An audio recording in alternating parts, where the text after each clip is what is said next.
नमस्कार दोस्तों। आज हम एक ऐसे विषय पर चर्चा करने वाले हैं जिसने डिजिटल दुनिया में सबका ध्यान खींचा है।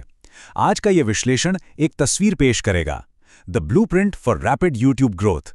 आखिर कुछ चैनल्स अचानक से इतने बड़े कैसे बन जाते हैं? इस एनालिसिस में इसी ब्लूप्रिंट के 10 कदमों को समझाया जाएगा।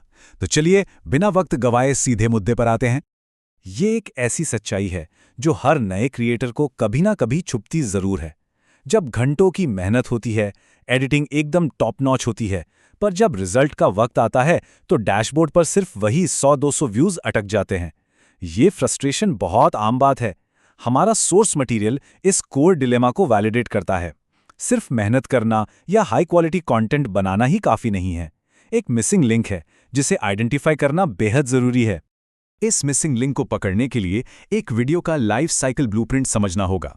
हमारी चर्चा द चैलेंज ऑफ व्यूज से शुरू होकर first impressions, keeping the audience hooked, discovery and the algorithm और आखिर में कंसिस्टेंसी एंड माइंडसेट तक चलेगी। एक शुरुआती क्लिक से लेकर लॉन्ग टर्म सक्सेस तक का ये पूरा रोड मैप है। तो पहला पड़ाव है the challenge of YouTube views, यानी एफर्ट और रिजल्ट्स के बीच के गैप को समझना। इस गैप को मिटाने के लिए सोर्स मटेरियल ने द 10 पावरफुल मेथड्स का जिक्र किया है। देखिए, डिजिटल ग्रोथ कोई तुक्केबाजी नहीं है। ये एक स्ट्रक्चर्ड 10 कदमों वाला तरीका है जो टॉप टियर क्रिएटर्स अपनाते हैं। ये वही पावरफुल टूल्स हैं जो उन 100 व्यूज को लाखों में बदलने का दम रखते हैं। तो आइए एक एक करके इन तरीकों का विश्लेषण करते हैं। अब आते हैं दूसरे हिस्से पर, फर्स्ट इंप्रेशंस गेटिंग क्लिक्स, यानी शुरुआत होने से पहले ही बाजी मार लेना। टिप नंबर 1 को समझने के लिए एक जेनेरिक टेक्स्ट जैसे YouTube टिप्स को एक क्यूरियोसिटी से भरे टेक्स्ट जैसे this trick grew my views 10x के साथ कंपेयर करके देखा जा सकता है। सोर्स मटेरियल बिल्कुल क्लियर है। ब्राइट कलर्स, बड़ा टेक्स्ट और एक्सप्रेसिव फेसेस का इस्तेमाल कोई ऑप्शन नहीं बल्कि एक ज़रूरत है। ऐसा क्यों? क्योंकि स्क्रॉल करते हुए ध्यान खींचना है, दिमाग में एक सवाल पैदा करना है और क्लिक पर मजबूर करना है। एक थंबनेल को बिल्कुल एक एड कैंपेन की तरह काम करना चाहिए।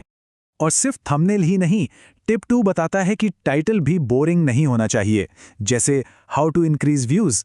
इसकी जगह एक अर्जेंसी होनी चाहिए, जैसे this YouTube mistake is stopping your views. ऐसे टाइटल्स एक अजीब सी बेचैनी या डर पैदा करते हैं कि क्या वाकई ऐसी कोई गलती हो रही है। टाइटल और थंबनेल जब एक साथ मिलकर अर्जेंसी क्रिएट करते हैं तो बिना क्लिक किए आगे बढ़ना लगभग नामुमकिन हो जाता है। तीसरा सेक्शन है कीपिंग द ऑडियंस हुक्ड, यानी मैक्सिमम रिटेंशन की स्ट्रैटेजीज। क्लिक तो मिल गया, पर अब क्या? टिप 3 सीधे शुरुआत पर वार करता है। एक बोरिंग इंट्रो जैसे हेलो गाइस वेलकम बैक शुरुआत में ही सारी अटेंशन खत्म कर देता है। सोर्स कहता है कि इन पिटे पिटाई ग्रीटिंग्स को बिल्कुल हटा देना चाहिए। इसकी जगह एक डायरेक्ट हुक का इस्तेमाल बहुत जरूरी है, जैसे if views are stuck I will tell you the exact reason in the next 5 minutes. ये पहले 10 सेकंड्स में ही सीधे प्रॉब्लम को एड्रेस कर लेता है।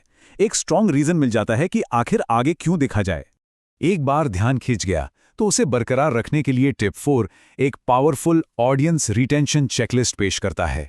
फास्ट एडिटिंग, फालतू बातों को बिल्कुल काट देना, एक बढ़िया बैकग्राउंड म्यूजिक लगाना और हर कुछ सेकंड्स में स्क्रीन पर कुछ नया दिखाना। आजकल के फास्ट पेस्ड कंजम्पशन की यही डिमांड है। एल्गोरिथम ऐसे चैनल्स को बहुत ज्यादा रिवॉर्ड करता है जो इस रैपिड फायर टेक्निक से लोगों को बांध कर रखते हैं।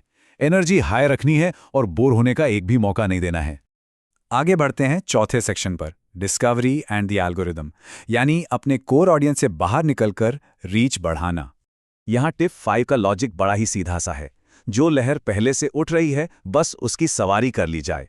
यूट्यूब सर्च, गूगल ट्रेंड्स और इंस्टाग्राम रील्स पर यह पता लगाया जा सकता है कि लोग अभी क्या देखना पसंद कर रहे हैं। इन ट्रेंडिंग टॉपिक्स पर कंटेंट बनाने से एग्जिस्टिंग मोमेंटम का पूरा फायदा मिलता है और एल्गोरिदम खुद ऑर्गेनिकली कंटेंट को नए लोगों तक पुश करता है। डिस्कवरी की इस कड़ी में टिप 7 SEO यानी सर्च इंजन ऑप्टिमाइजेशन पर फोकस करता है। एल्गोरिथम को यह समझाने के लिए कि कंटेंट किस बारे में है, कीवर्ड्स का सही इस्तेमाल बहुत जरूरी है। कीवर्ड्स टाइटल में होने चाहिए, डिस्क्रिप्शन में होने चाहिए और सबसे खास बात ऑडियो में क्लियरली बोले जाने चाहिए। क्योंकि एल्गोरिथम अब ऑडियो को भी एनालाइज करता है, इसलिए कीवर्ड्स को एक्सप्लिसिटली बोलने से SEO काफी स्ट्रांग हो जाता है। इसके बाद आता है टिप 8, जो इस वक्त का सबसे असरदार रैपिड ग्रोथ टैक्टिक है। पहले लॉन्ग फॉर्म कंटेंट क्रिएट करना, फिर उसमें से बेस्ट और सबसे इंगेजिंग पार्ट्स को छोटे क्लिप्स में कट करना और उन्हें शॉर्ट्स की तरह अपलोड कर देना। ये टाइम और एफर्ट को रिसाइकल करने का एक ब्रिलियंट सिस्टम है। शॉर्ट्स आजकल चैनल्स को एक बहुत अग्रेसिव पुश देते हैं जो घूम फिरकर सीधे लॉन्ग कंटेंट को ही फायदा पहुंचाता है। टिप 9 याद दिलाता है कि एंगेजमेंट कोई वन वे स्ट्रीट नहीं है। अगर प्लेटफॉर्म से प्रमोशन चाहिए तो एल्गोरिदम को स्ट्रॉन्ग सिग्नल्स भेजने ही होंगे, जैसे कमेंट्स का रिप्लाई करना, ऑडियंस से डायरेक्ट सवाल पूछना या कम्युनिटी पोल्स का इस्तेमाल करना। किसी भी कंटेंट के आसपास जितनी ज्यादा मूवमेंट और इंटरैक्शन होगी, एल्गोरिदम को उतना ही बड़ा इशारा मिलेगा ये कंटेंट लोगों को इन्वॉल्व कर रहा है। नतीजा, वो इसे और आगे पुश करेगा। अब आते हैं इस ब्लूप्रिंट के आखिरी और सबसे अहम पड़ाव पर, सेक्शन 5 कंसिस्टेंसी एंड माइंडसेट, यानी लंबे समय तक चैनल को हेल्दी रखने की स्ट्रैटेजी। टिप 6 एक स्पेसिफिक नंबर पर जोर देता है, 2 से 3। एक ही रात में वायरल होने का इंतजार करना एक बहुत बड़ी गलती है। कामयाबी तुक्केबाजी में नहीं, डिसिप्लिन में होती है। जो लोग सक्सेसफुल होते हैं वो हर हफ्ते कंसिस्टेंटली 2 से 3 बार कंटेंट अपलोड करने का कमिटमेंट लेते हैं। एल्गोरिदमिक ट्रस्ट और ऑडियंस की आदत दोनों ही इस लगातार फ्रीक्वेंसी से बनती हैं। इस ब्लूप्रिंट के आखिरी टिप को इस खूबसूरत सोच से समझा जा सकता है। Starting views are low for every creator, but the creator who constantly learns and improves become successful. ये एक ऐसी सच्चाई है जो हौसला बढ़ाती है। शुरुआत में हर कोई स्ट्रगल करता है, व्यू काउंट 0 ही होता है, लेकिन लंबा खेल वही जीतता है जो लगातार सीखता है, एक्सपेरिमेंट करता है और अपने पिछले वर्जन से एक कदम बेहतर होता है। परसिस्टेंस और कंटिन्यूअस लर्निंग ही असल में गेम चेंजर हैं।